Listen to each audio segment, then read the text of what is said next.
Портал селобурятии.рф появился в глобальной паутине накануне Нового года. Не прошло и 2 месяцев, как количество уникальных посетителей в сутки перевалило за 1000. Буквально, если 2 дня назад у нас было 90 сел, то сегодня уже 106 сел участников, из которых идут материалы.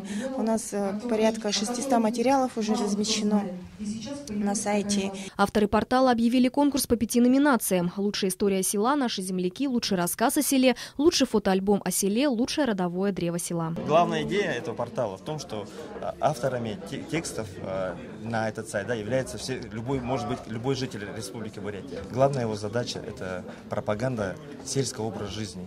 Партнерами проекта селобурятии.рф являются партия «Единая Россия», биржа контактов и бурятское отделение Русского географического общества. Единорос Баир Бальжиров считает, что селобурятии.рф – отличная площадка для обмена бизнес-идеями. Там будет и фермерство в этом сайте. Мы будем обсуждать и вопросы социальной жизни села. По воспоминаниям старожилов Хоринского района издана книга «О чем поведал старый тракт». О том, как строился Читинский тракт, кто проезжал по нему, о том, кто ездил по этому тракту: цесаревич, писатель Чехов, декабристы, Окладников. Портал селобурятии.рф теперь будет главным генератором подобных изданий. Первый тур конкурса завершается 20 марта.